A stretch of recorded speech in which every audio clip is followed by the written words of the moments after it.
one other thing, it's for me personally, let's say if I were starting out, I look at it's a simple thing. Like somebody else might be doing really good with SMS and cold calling, for example. They're absolutely crushing it. But for me, if I'm starting out on my own, like I want to look at, okay, what's my budget? And also what marketing fits my personality? Like, am I comfortable just picking up, a phone and just start cold calling people, just start cold texting? If I'm not, then I'm not going to do that, even though it might be working for somebody else. At the end of the day, every single marketing works if you are consistent enough with any single marketing.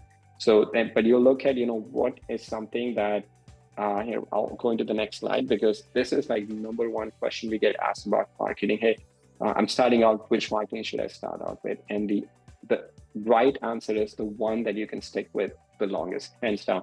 If you're going to do direct mail, you're going to do it for a month and give up and do cold calling, then just don't do direct mail. You may get lucky and you may get a deal from your direct mail campaign, just sending out one, mail piece to like 1,000 people.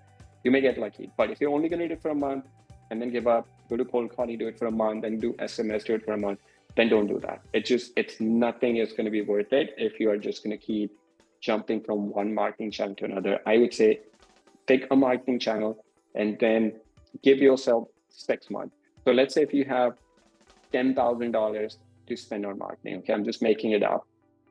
Don't take that $10,000 and say, all right, I'm going to start with direct mail because that's what I feel comfortable with, and just spend all of that 10,000 in 1 month.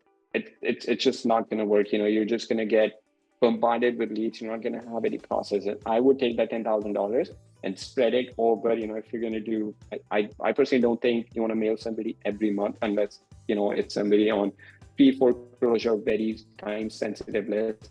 So if it's somebody on your absentee list or your homeowner high equity list, then you want to mail them 45 days to maybe 45 days to 2 months. But if you have that $10,000, just divide that up, over 6 months. If you're going to mail somebody every 6 weeks, so you're going to do 4 mailings to them, right? So, budget $2,500 for every mailing and stick with the same list also. Once you feel comfortable with, okay, this is a good list based on, whether it's talking to other investors or based on the research you have done. If you feel comfortable, okay, this is a good list, then mail to the same list over a 6 month period, whether you want to do it every 6 weeks or 8 weeks, that's totally up to you, but mail to the same list. Don't mail to absentee this month and then 6 weeks or 8 weeks later you're mailing to just probate. There might be some overlap between those lists, and you might get people that are consistently getting mail from you, but just pick a good list, divide that budget over 6 months, whether it's cold calling, direct mail, or whatever marketing channel it might be. Just stick with that and then continue using that over a 6 months period, even if it's SEO, PPC, whatever that might be, just stick with it for a long term, and then you start seeing some results.